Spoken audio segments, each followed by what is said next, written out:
As you'll know if you've watched my other Tudor Advent and Christmas videos, in Tudor England, Christmas was a season rather than a single day. And Twelfth Night was its final glittering crescendo. I'm historian and author Claire Ridgway, and let me finish my series on Tudor Christmas by focusing on Twelfth Night.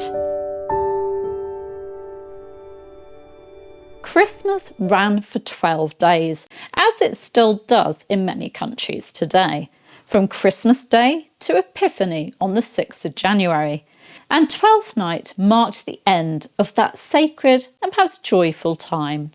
It was the last chance for feasting, music, laughter and revelry, before ordinary life resumed once more. It was about closure, abundance and celebration, a final blaze of light before winter tightened its grip. But even today, Twelfth Night causes confusion. Is Twelfth Night the 5th or the 6th of January?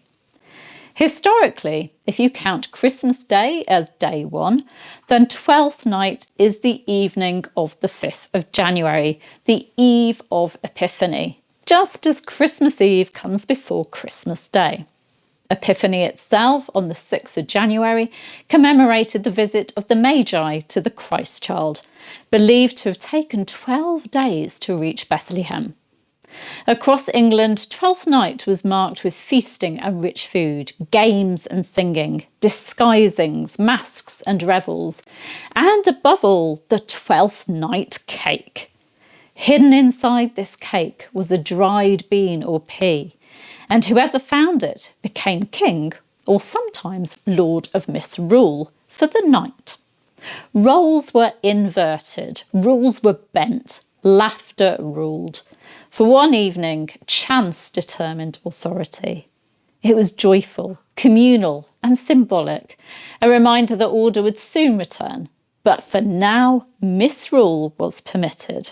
At court, Twelfth Night became something even grander.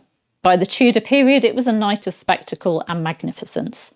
The Great Hall was transformed with candlelight, colour, music and movement. Pageants unfolded, mythical creatures appeared, kings danced, courtiers became characters in living stories. But Twelfth Night wasn't ever just about entertainment. It was also deeply religious. Epiphany marked Christ being revealed to the wider world, not just to shepherds, but to kings. Monarchs made offerings of gold, frankincense and myrrh in symbolic imitation of the Magi, a tradition that began in the medieval period and still continues today. Nowadays, the present monarch does not personally make the traditional Epiphany offering. Instead, it's made on their behalf by the Lord Chamberlain's deputy at the Chapel Royal at St James's Palace. Here in Spain, where I live, Twelfth Night and Epiphany are still very much alive. On the night of the 5th of January, the Reyes Magos arrive. Although Father Christmas or Papa Noel is getting more popular now, it is still the kings, the 3 kings, who bring the bulk of the presents. The 3 kings visit each village and town. Processions fill the streets. Sweets are thrown to crowds. Gifts are given. And then before bed, the children put out their slippers to be filled with presents when the 3 kings visit that night. And many leave out refreshments for the kings and their camels. Traditionally, naughty children receive coal, and you can buy pretend coal that's really sweets. And then there's the cake, the Roscón de Reyes, the king's cake, eaten traditionally on Epiphany.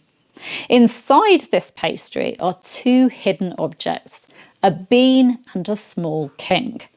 Find the bean and you pay for the cake. Find the king and you're crowned King of Epiphany, wearing the paper crown that comes with it. It's all really magical, and the celebrations and the cake make me feel wonderfully close to the Tudor world.